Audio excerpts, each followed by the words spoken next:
बारिश शीशे पे ऐसे पड़ रही थी जैसे कोड़े बरस रहे हों, और वो पुराना साइन बोर्ड तो पहले से ही धुंधला था।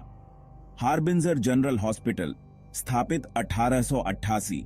Harbinger general hospital, established 1888। हमें वहीं से वापस मुड़ जाना चाहिए था। उन बुढ़ियों की बातें मान लेनी चाहिए थीं। लेकिन उत्सुकता, मानो कोई चुड़ैल बुला रही हो, हमें उस वीरान जगह की ओर खींचती ले गई। लोहे के दरवाजे, जंग लगे और झाड़ियों में आधे अधूरे दबे हुए, ऐसे कराहते हुए खुले जैसे हमें चेतावनी दे रहे हों। और जब बारिश की पहली कुछ बूंदें हमारी खाल पर बर्फ सी लगने लगीं, तब हम समझ गए कि हम अकेले नहीं हैं। लोगों में कहावतें मशहूर थीं हार्बिंजर जनरल के बारे में, जो कभी उम्मीद की किरण हुआ करता था और अब एक भयानक जगह बन चुका था। कहते हैं कि कई साल पहले एक आग ने अनगिनत मरीजों और कर्मचारियों की जान ले ली थी और उनकी आत्माएं हमेशा के लिए उन जली हुई दीवारों में कैद हो गई।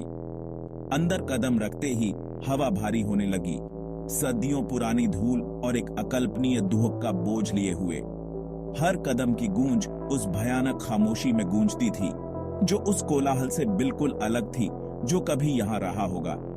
गंदी खिड़कियों से बिजली चमक के जंग लगे मेडिकल उपकरणों, दागदार गद्दों और उलटी हुई व्हीलचेयर पर पड़ रही थी, एक ऐसे अतीत की याद दिलाते हुए जो मरने से इनकार करता है। और फिर हमने उसे सुना, एक धीमी दर्द भरी फुसफुसाहट जो हवा के साथ बह रही थी और जिसने हमारी रीढ़ की हड्डी तक को दहला दिया। जैसे जैसे हम आगे बढ़ते गए, हवा और ठंडी होती गई, सड़ांध हमारी सांसों में घुलने लगी, फुसफुसाहटें तेज होती गईं, साथ में अनदेखे कदमों की आहट और धातु के धातु से टकराने की आवाजें भी आने लगीं। हालांकि बोर्ड लगी खिड़कियों से हल्की सी धूप अंदर आने की कोशिश कर रही थी, फिर भी हमारी नजरों के सामने परछाइयां नाच रही थीं, मानो इंसानों की शक्ल बनाने की कोशिश कर रही हो। प्रसूति वार्ड में एक पालना धीरे धीरे हिल रहा था, हालांकि हवा में कोई हलचल नहीं थी। मेरी रीढ़ की हड्डी में एक सिहरन दौड़ गई और मैंने कसम से एक झलक देखी। सफेद गाउन में एक औरत, जिसका चेहरा परछाई में छिपा हुआ था, अपनी बाहों में एक खाली जगह को थामे हुए थी। हम दुख के किसी आलम में घुसपैठ कर चुके थे और वो अनदेखे बाशिंदे अपनी नाराजगी जाहिर कर रहे थे। जैसे ही हम तहखाने में उतरे, तापमान और गिर गया। हवा में फफूंदी और किसी और चीज की गंध थी, कुछ पुरानी और भयानक। फर्श मलबे से अटा पड़ा था, टूटी हुई शीशियां, जंग लगे शल्य चिकित्सा उपकरण और पीले पड़ चुके मेडिकल चार्ट, जिनकी सामग्री भुला दिए गए दर्द का एक भयानक प्रमाण थी। जैसे ही मैंने एक चार्ट उठाने के लिए हाथ बढ़ाया, मुझ पर बर्फीली ठंड की एक लहर सी दौड़ गई। एक बच्चे का हाथ, छोटा और हड्डियों वाला, मेरे हाथ को थाम लिया।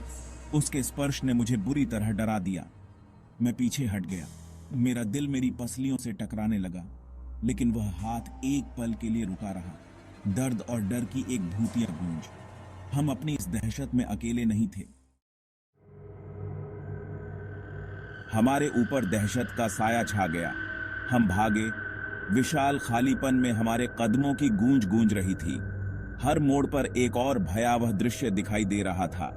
फुसफुसाहट का पीछा करते हुए तेज होती जा रही थी और जोर से हमें जाने का आग्रह कर रही थी। जो हमने देखा था उसे भूल जाने के लिए परछाइयां हमारे चारों ओर घूम रही थीं। उनके आकार ठोस होते जा रहे थे, अनदेखे हाथों से हम तक पहुंचने की कोशिश कर रहे थे। हम सड़ते हुए दरवाजों से तूफान से भरी रात में भाग निकले। बारिश ने हमें भिगो दिया, लेकिन हमें परवाह नहीं थी। हम तब तक दौड़े जब तक हमारे फेफड़े जलने नहीं लगे और हमारे पैर दया के लिए चिल्लाने नहीं लगे। अस्पताल की याद, फुसफुसाहट, ठंडा स्पर्श हमारी उड़ान को हवा दे रहा था। हमने पीछे मुड़कर देखने की हिम्मत नहीं की। सुबह हुई, फीकी और नाजुक। जैसे ही हम हार्बिंजर जनरल से मीलों दूर रुकने के लिए लड़खड़ा गए। तूफान गुजर चुका था, एक ऐसी दुनिया को पीछे छोड़ते हुए जो धुल चुकी थी, लेकिन दहशत बनी रही, हमारी आत्माओं में बस गई। हमने उस रात के अनुभव के बारे में कभी बात नहीं की, लेकिन वह याद हमारे सपनों को सताती रही। एक भयानक याद दिलाती है कि कुछ जगह अपने अतीत, अपने दर्द को थामे रखती हैं।